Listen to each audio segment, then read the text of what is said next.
Hello दोस्तों, कैसे हैं आप सभी का स्वागत है हमारे यूट्यूब चैनल स्टडी विद देवभूमि में। तो दोस्तों आज हम आप सभी के लिए वर्णमाला की वीडियो लेकर आए हैं और दोस्तों ये हमारी फर्स्ट क्लास है हिंदी की।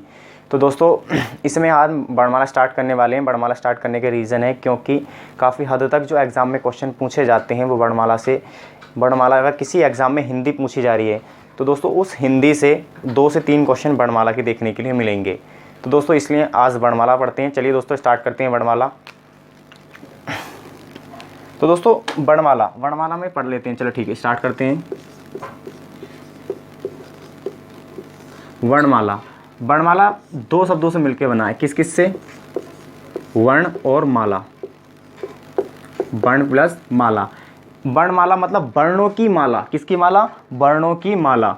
तो दोस्तों इसमें क्या होता है कि वर्णों के सुव्यवस्थित समूह को हम क्या बोलते हैं? वर्णमाला बोलते हैं। जैसे कि एक माला के अंतर्गत क्या होते हैं? मोती पिरोए जाते हैं ना, तो वो मोती कैसे होते हैं? सुव्यवस्थित तरीके से होते हैं, तभी एक वर्णमाला बन पाती है। ठीक है, तो उसी की तरह दोस्तों इसमें क्या आते हैं? हमारे वर्ण आते हैं। जब हम वर्णों को सुव्यवस्थित तरीके से पिरोएंगे तो ही क्या होएगा? इसमें वर्णमाला में क्या होएगा? तो ही जब हम इसको वर्णों को सही तरीके से पिरो देते हैं तो दोस्तों क्या बनती है? हमारी वर्णमाला बनती है। तो डेफिनेशन क्या बन जाएगी कि वर्णों के किसके? वर्णों के सुव्यवस्थित समूह को वर्णमाला बोलते हैं। क्या बोलते हैं? वर्णमाला बोलते हैं। वर्णों के सुव्यवस्थित समूह को वर्णमाला बोलते हैं। फिर दोस्तों क्वेश्चन एक और पूछा जाता है कि वर्णमाला की सबसे छोटी इकाई क्या होती है? क्या? सबसे छोटी इकाई। तो वर्णमाला की सबसे छोटी इकाई क्या होती है? वर्ण। क्या होती है? वर्ण होती है। क्या होती है दोस्तों? वर्ण, या फिर उसको बोल देते हैं ध्वनि। वर्ण या फिर ध्वनि होती है। वर्ण या ध्वनि होती है। तो ध्वनि जो होती है हमारी किसी सिंपली भाषा के रूप में ही प्रयुक्त होती है। क्वेश्चन पूछा जाता है। एक क्वेश्चन और आता है कि भाषा। दोस्तों भाषा की बात करें तो भाषा किससे मिलकर बना है? संस्कृत के भाष धातु से।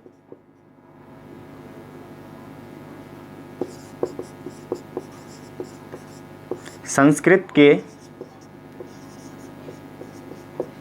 भाष धातु से। ठीक है दोस्तों, तो भाषा जो भाषा शब्द है वो किससे बना है? हमारी संस्कृत की भाष धातु से मिलकर बना है। ठीक है, संस्कृत की भाष धातु से मिलकर बना है। क्वेश्चन दोस्तों एग्जाम में काफी बार पूछा गया है कि भाषा की सबसे बड़ी इकाई क्या? भाषा की सबसे बड़ी इकाई, भाषा की सार्थक इकाई क्या होती है? तो भाषा की सबसे बड़ी इकाई और भाषा की सबसे सार्थक इकाई क्या होती है? हमारी वाक्य होती है। क्या होता है? हमारा वाक्य होता है। ठीक है, क्वेश्चन मैं यहां पे लिख देता हूं। क्या? सार्थक एवं सबसे बड़ी इकाई।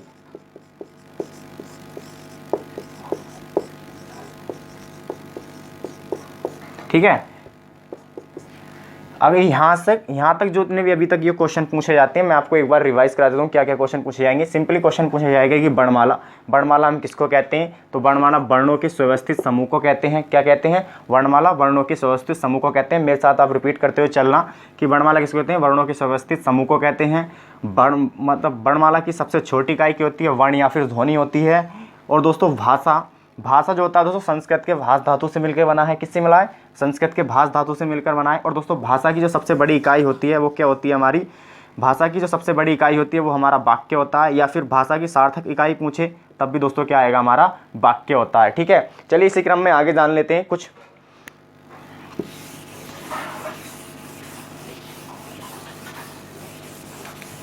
इसी सीरीज में दोस्तों कुछ थोड़ा सा मोस्ट पॉइंट आ जाते हैं दोस्तों। किस तरीके से बनते हैं देखिए। वाक्य, आपसे क्वेश्चन पूछेगा कि वाक्य से छोटी इकाई क्या होती है? तो वाक्य से छोटी इकाई क्या आती है? हमारी उपवाक्य आता है। क्या आता है? हमारा उपवाक्य। तो दोस्तों उपवाक्य से भी एक छोटी इकाई होती है, उसको क्या बोलते हैं हम? उसको बोलते हैं हम पदबंध। क्या बोलते हैं उसको हम? पदबंध। क्या बोलते हैं उसको हम? पदबंध। दोस्तों इस पदबंध से भी छोटी इकाई क्या होती है हमारी? तो क्या होता है हमारा? पद या फिर शब्द। क्या होता है? पद या फिर शब्द होता है। क्या होता है? पद या फिर शब्द। इस पद से भी एक छोटी इकाई होती है, उसको क्या बोलते हैं? अक्षर। क्या बोलते हैं उसको, अक्षर। और इस अक्षर से भी छोटी इकाई होती है, क्या बोलते हैं उसको हम, वर्ण। क्या बोलते हैं उसको हम, वर्ण बोलते हैं। इस वर्ण से भी छोटी इकाई क्या होती है, ध्वनि। ठीक है, ध्वनि होती है। इसलिए क्या क्वेश्चन यहाँ से मतलब इन दोनों को एक ही मान लेते हैं। तो वर्ण से ध्वनि बोली जाती है, क्योंकि कोई अगर वर्ण है तो वो किससे उच्चारित होगा, ध्वनि से ही उच्चारित होगा। क्वेश्चन यहाँ से पूछा जा सकता है कि वाक्य से छोटी इकाई क्या होती है, उपवाक्य। उपवाक्य से पदबंध, पदबंध से हमारी छोटी इकाई होती है क्या, पद या फिर शब्द। और दोस्तों सिंपली बात करें तो अक्षर, अक्षर से छोटी इकाई होती है वर्ण, और वर्ण से छोटी इकाई होती है ध्वनि। ठीक है, तो यहाँ से क्वेश्चन पूछे जाते हैं, आप इसको नोट कर लीजिएगा। मोस्ट है एग्जाम डिक्टो क्वेश्चन पूछता है यहाँ से। ठीक है, चलिए आगे देख लेते हैं आगे क्या आता है। आगे दोस्तों एक क्वेश्चन मतलब आगे बताते हैं। आगे आता है मानक वर्णमाला के अनुसार सब मतलब जो वर्गीकरण होता है वो किस तरीके से होता है, वर्णमाला में कितने व्यंजन हैं, क्या क्या है, कितना स्वर है, किस तरीके से है, वो आपको बता देते हैं। ठीक है, आगे हेडिंग डालना है मानक वर्णमाला के अनुसार।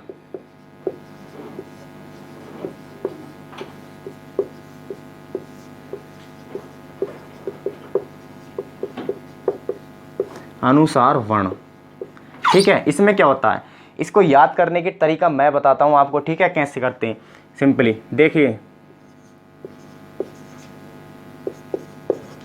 उच्चारण के आधार पर कितने प्रकार के होते हैं मानक वर्णमाला में वर्ण, दो प्रकार के होते हैं ना।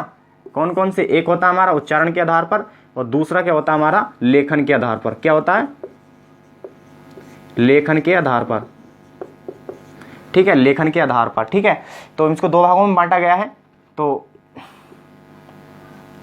और इधर लिख लेना सिंपली, यहाँ पे क्या आ जाता है हमारा, कौन कौन से वर्ण है, स्वर और व्यंजन। क्या हो गया, स्वर और व्यंजन। और यहाँ लिखना है क्या, कुल योग, उनका योग। ठीक है,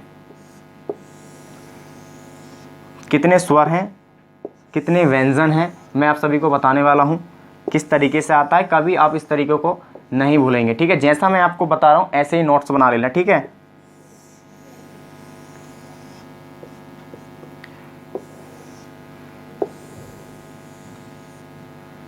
दोस्तों मानक वर्णमाला के अनुसार इनको दो बांटों में बांटा गया है, उच्चारण के आधार पर और लेखन के आधार पर। ठीक है, दो भागों में बांटा गया है। आपसे क्वेश्चन पूछेगा कि उच्चारण के आधार पर स्वर कितने प्रकार के होते हैं, तो दोस्तों स्वर होते हैं हमारे 10। कितने होते हैं, स्वर होते हैं हमारे 10। क्वेश्चन पूछेगा कि लेखन के आधार पर, किसके, लेखन के आधार पर वर्ण कितने प्रकार के होते हैं, यानी कि लेखन के आधार पर सॉरी व्यंजन कितने प्रकार के होते हैं। तो दोस्तों हमारे, एक मिनट, लेखन के आधार पर हमारे स्वर कितने प्रकार के होते हैं, दोस्तों हमारे स्वर होते हैं 13। बट यहाँ पे 3 एक्स्ट्रा कौन कौन से हो जाते हैं, तो एक्स्ट्रा होते हैं हमारे ऋषि, और आता है अंग और अह। ठीक है, ये वर्ण इसमें ऐड हो जाते हैं, जिसमें इनकी संख्या क्या हो जाती है दोस्तों, 13 हो जाती है। ठीक है, आगे देखते हैं व्यंजन की बात करें तो यहाँ पे व्यंजन होते हैं हमारे 35, यानी कि 35 व्यंजन। और बात करें लेखन के आधार पर, ये उच्चारण के आधार पर 35 व्यंजन हो गए। लेखन के आधार की अगर हम बात करें तो कितने हो जाते हैं दोस्तों, 35 तो ये ही होते हैं, 35 ये हो गए। ठीक है, प्लस इसमें 4 संयुक्त वर्ण जुड़ते हैं। कौन से, 4 संयुक्त स्वर मतलब वर्ण जुड़ते हैं। इसमें 4 प्लस और कर लेंगे क्या, संयुक्त। संयुक्त कौन कौन से वर्ण होते हैं, क्षय, त्रय, ज्ञ और श्रय वाला होता है। ठीक है, मैं यहाँ पे लिख देता हूं,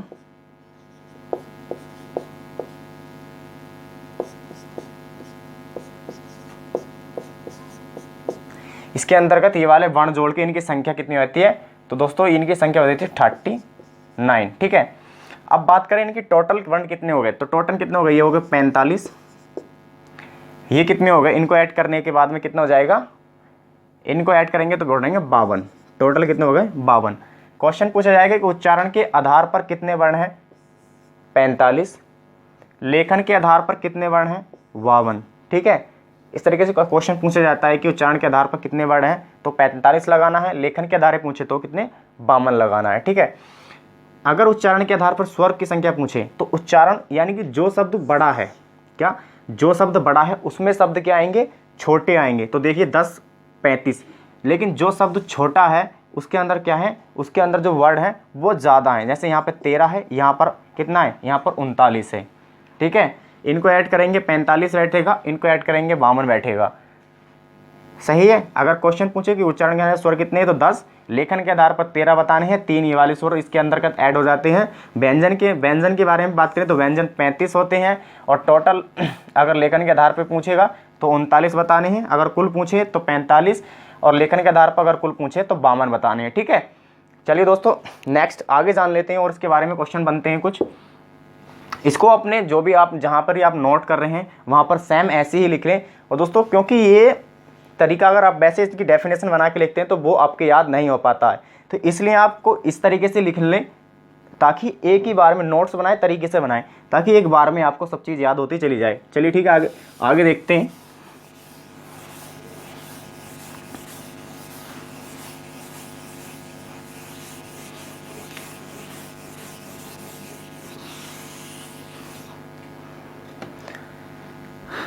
क्वेश्चन आता है, चलिए आगे बात करते हैं। दोस्तों ये वर्ण होते कितने हैं? क्या वर्णों को कितने भागों में बांटा गया है? तो वर्णों को 2 भागों में बांटा गया है। कौन कौन से वर्णों को 2 भागों में बांटा गया है? तो सर आप बोलेंगे कौन से? एक होता है स्वर, दूसरा क्या होता है? व्यंजन। क्या होता है? एक होता है स्वर, एक होता है व्यंजन। इन स्वरों की अगर बात करें तो इनके भी 3 भाग कर लेते हैं। कितने भाग कर लेते हैं इनके? 3 भाग कर लेते हैं। पहला कौन सा आता है? पहला आता है संख्या। संख्या कितनी है? दूसरी बात करें तो दूसरी बात करें इनके भेद कितने हैं? क्या भेद कितने हैं? तीसरी बात करें मात्रा, मात्राएं की बात कर ले, मात्रा। और आगे बात करें तो इनके क्या, इनकी कुल संख्या कितनी है, यानी कि मूल संख्या। और इसको थोड़ा सा बड़ा कर लेते हैं, मूल संख्या। भेद की बात करें, भेद कितने होते हैं? 1 मिनट, यहां पर कुल संख्या लिखना। क्या? कुल संख्या। ठीक है, और इधर लिख लो भेद। दोस्तों क्वेश्चन पूछ लेता है कि व्यंजन के कितने भेद हैं, तो वो भी मैं आपको बताता हूं कितने भेद होते हैं। स्वर के अगर बात करें तो स्वर कितने होते हैं? 11 होते हैं। कितने होते हैं दोस्तों? स्वर हमारे 11 होते हैं। ठीक है, कितने होते हैं? स्वर 11। भेद की बात करें, भेद 3 होते हैं। और मात्रा की बात करें, मात्रा 10 होती हैं। और मूल संख्या यानी कि व्यंजन की संख्या की बात करें तो व्यंजन की संख्या 33 होती है। क्वेश्चन पूछा जाता है इस मूल संख्या को परंपरागत रूप से व्यंजनों की संख्या कितनी होती है? तो दोस्तों इनकी संख्या कितनी होती है? 33 होती है। कुल संख्या पूछे कि व्यंजनों की कुल संख्या कितनी है? 39 होती है। कितनी होती है? 39 होती है। और दोस्तों भेद की बात करें तो भेद इसके 3 होते हैं। कितने भेद होते हैं? 3 होते हैं। ठीक है, स्वर के 3, व्यंजन भेद उसके भी 3 होंगे। अब देख लीजिए ये कौन कौन से होते हैं। ए होता है, बड़ा आ होता है, ई होती है, बड़ी ई होती है, ऊ होता है, ऋ आ गया इसके अंदर। ठीक है, फिर हमारा ए आ जाता है, ए, और नॉर्मली ओ। ठीक है, इसके अंतर्गत ये वर्ण आ जाते हैं। भेद की बात करें, ह्रस्व होता है, दीर्घ होता है, क्लुप्त। 3 पार्ट इनके हो गए। ठीक है, कितने हो गए? टोटल 10 हो गए ना, 11 हो जाएंगे। ये 3 हो गए ये। दोस्तों मात्रा की बात कर लें तो ए की कोई मात्रा नहीं होती है। ठीक है, क्या होती है? ए की कोई मात्रा नहीं होती है। क्या नहीं होती? ए की मात्रा नहीं होती। आ की आ जाएगी, ई की हो गई, ये हो जाएगी, ऊ की हो गई, दोनों ऊ की मात्रा आ जाएंगी, और ऋषि की आ जाएगी, ए की हो जाएंगी, औ गिन लीजिए 1 2 3 4 5 6 7 8 9 10। तो मात्रा कितनी होंगी? 10 हो गई। अगर बात करें हम इधर मूल स्वर, मतलब सॉरी मूल संख्या किसकी व्यंजन की बात करें तो व्यंजन की मूल संख्या बता दें कौन कौन सी होती है। स्पर्श होते हैं, फर्स्ट होते हैं हमारे स्पर्श। कितनी होती है? टोटल 25 होते हैं। कितने वर्ण होते हैं स्पर्श? क्वेश्चन, स्पर्श व्यंजनों की संख्या कितनी होती है? 25 होती है। इसके बाद आ जाते हैं हमारे क्या, फर्स्ट हो गए। सेकंड में आता हमारा अंत्यस्थ। अंत्यस्थ की संख्या हमारी 4 होती है। इसके बाद आता है क्या, तीसरे नंबर पे दोस्तों, तीसरे नंबर पूछा जाता है हमारा ऊष्म व्यंजन। क्या, ऊष्म व्यंजन पूछा जाता है। इनकी संख्या कितनी होती है, ये भी 4 होते हैं। जब आप इनको ऐड करेंगे टोटल संख्या कितनी बैठेगी, 33 होती है। वो क्वेश्चन पूछा जाता है कि परंपरागत आधार से मतलब परंपरागत रूप से जो व्यंजन मतलब व्यंजनों की संख्या होती है वो कितनी होती है, 33। तो वो उसके अंतर्गत ये वर्ण जोड़े जाते हैं, तब उनकी संख्या कितनी बनती है, 33 बनती है। ये न्यू वाद है, ये आपको किसी किताब के अंतर नहीं मिलेगा। ठीक है, कितनी होती है, 25 होती है। इनको जोड़ेंगे 25 और 4 29 और इसको जोड़ देंगे कितना, 33। तो यही वो क्वेश्चन होता है कि क्वेश्चन नॉर्मली हर कोई रटा देता है कि मूल मतलब परंपरागत रूप से आपको याद करा देता है कि कितनी होती है, इनकी संख्या 33 होती है। तो 33 होती है, बताता कोई नहीं है किस तरीके से होती है। तो कैसे होती है, 25 ये हो गए और 4 ये हो गए और 4 आप ये जोड़ेंगे तब इनकी संख्या बैठेगी। ठीक है, अब इधर सेम यही कंडीशन चलती है। स्पर्श व्यंजन 25 होंगे, अंत्यस्थ 4 होंगे, ऊष्म भी 4 हो जाएंगे। ठीक है, अंत्यस्थ ऊष्म 4 ये यहाँ तक पहुँच गए। इसके बाद हमारे आता है क्या, इसके बाद हमारे संयुक्त स्वर प्लस इसमें 4 संयुक्त स्वर ऐड हो जाते हैं, वो सॉरी संयुक्त व्यंजन,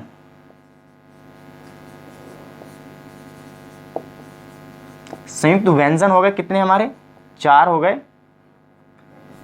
4 संयुक्त व्यंजन और द्विज, इसमें आता है द्विगुण व्यंजन।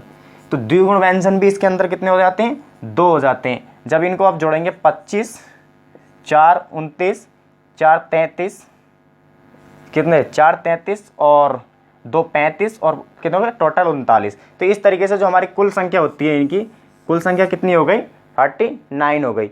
अब क्वेश्चन, ये क्वेश्चन देख लीजिए दोस्तों, ये क्वेश्चन क्या होता है, किसी से बोला जाता है कि व्यंजन के भेद कितने। तो व्यंजन के भेद कितने होते हैं, तो व्यंजन के भेद होते हैं हमारे कितने, जो हमारे व्यंजन है इनके भेद होते हैं हमारे 3 भेद होते हैं ना, 3 होते हैं। सबसे पहला आता है स्पर्श, एक हो गया हमारा स्पर्श, फर्स्ट हो गया हमारा स्पर्श, सेकंड हो गया हमारा अंत्यस्थ, अंत्यस्थ हो गया। तीसरे नंबर पे आता है दोस्तों क्या, तीसरे नंबर पे हमारा पूछा जाता है, वो आता है हमारा ऊष्म। ठीक है, ऊष्म हो गया। तो ये इनका वर्गीकरण है, किसका, वर्णों का वर्गीकरण है। एज इट इज जैसे मैंने आपको लिखवाया सेम ऐसे लिखने की कोशिश करें, तब तो आपको इनको याद रख पाएंगे। अगर आप इनको थ्योरी करके याद करते हैं तो ये याद नहीं हो पाते हैं। ठीक है, तो एक बार फिर से रिवाइज कर लेते हैं। वर्ण के 2 भाग होते हैं, फर्स्ट आता है हमारा स्वर, सेकंड हो गया व्यंजन, व्यंजन। इसके बाद बात करें इनकी संख्या, संख्या की बात करें संख्या होती है 11, भेद की बात करें भेद होते हैं 3, मात्रा के आधार पर बात करें तो मात्रा होती है इनकी 10। तो देख लीजिए कौन से होते हैं, ये वाले स्वर आते हैं। और दोस्तों वहाँ पे जो उच्चारण के आधार पे क्वेश्चन पूछा जाता है ना कि उच्चारण के आधार पर स्वर कितने होते हैं, तो उच्चारण के आधार पे 10 होते हैं। बट यहाँ पे जो ऋषि है इसको काउंट नहीं किया जाता है, तब इनकी संख्या कितनी हो जाती है, 10 हो जाती है। ठीक है, भेद आपको हो गए हस्व दीर्घ प्लुप्त, 3 ये हो गए। मात्रा इनकी ये आ गई सारी 10 के 10। मूल स्वर मतलब मूल संख्या इनकी व्यंजनों की, व्यंजन के भेद इनको ये ऐसे नहीं पूछेगा कि व्यंजन के कितने, ये मतलब इस तरीके से कोई क्वेश्चन नहीं है, ये आपको विभाजित करके दिखाया गया है। अगर भेद पूछेगा तो 3 लगाने हैं, भेद ही होते हैं स्पर्श अंतस्थ और ऊष्म। ठीक है, और मूल संख्या की बात करें तो मूल संख्या 25, मूल संख्या की बात करें तो सॉरी इनकी मूल संख्या होती है 33। इसी मूल संख्या को परंपरागत रूप से बोला जाता है कि परंपरागत रूप से व्यंजनों की कितनी संख्या होती है, तब भी आपको 33 लगाना है। बट इसमें 2 द्विगुण व्यंजन जोड़ देने पर इनकी संख्या कितनी होती है, 35 हो जाती है। ठीक है, ये क्वेश्चन मैं आपको जब आपकी वर्णमाला कंप्लीट हो जाएगी उसके बाद में जो क्वेश्चन एग्जाम में पूछे गए हैं, जो क्वेश्चन एग्जाम में पूछे गए हैं उन क्वेश्चनों का प्रैक्टिस सेट आप सभी को करा दूंगा। ठीक है, तो कितने हो गए, 33 हो गए, 25 ये हो गए, 4 इसमें अंतस्थ आते हैं, ऊष्म इसमें 4, ऊष्म कितने होते हैं, इसमें 4 होते हैं। ठीक है, ऊष्म कौन कौन से वर्ण होते हैं, तो ऊष्म होते हैं हमारे तीनों, सा और है। इन वर्णों को बोलते समय जो हमारे अंदर से प्राणवायु निकलती है, जो हमारी हवा निकलती है ना, वो कैसे निकलती है, गर्म निकलती है। ठीक है, आगे आ जाओ। कुल संख्या की बात करें तो 39। व्यंजन की आपसे कोई संख्या पूछे कि व्यंजन की कुल संख्या कितनी होती है, तो 39 होती है। 25 स्पर्श होते हैं, 4 जो अंतस्थ होते हैं, 4 इसमें ऊष्म होते हैं, 4 संयुक्त होते हैं, क्षत्रज्ञ और ऋषय। ठीक है, और बात करें द्विगुण व्यंजन, तो द्विगुण व्यंजन इसमें कितने होते हैं, 2 होते हैं। भेद की बात करें स्पर्श हो गए, ठीक है, स्पर्श हो गए, अंत्यस्थ हो गया और ऊष्म हो गया। ठीक है, ये इसके अंतर्गत आता है। तो दोस्तों कल जो हम पढ़ने वाले हैं, कल हम स्वर और व्यंजन का मतलब दोनों का इनका अलग अलग तरीके से, किस तरीके से स्वर कितने हैं, क्या है स्वर के अंदर, कैसे कैसे आता है, बहुत ही अच्छी तरीके से बताने वाला हूँ। कोई ट्रिक का यूज़ नहीं करना है, कुछ नहीं, आपको जिस तरीके से पढ़ाया है वैसे ही सारा का सारा यहीं पे याद कराने की कोशिश करूँगा, ठीक है। चलिए दोस्तों, अगर वीडियो पसंद आई हो तो वीडियो को लाइक करें, शेयर करें और हमारे study with Devbhoomi YouTube channel को सब्सक्राइब कर लें। चलिए दोस्तों, मिलते हैं अपनी नेक्स्ट वीडियो में, तब के लिए बाय बाय।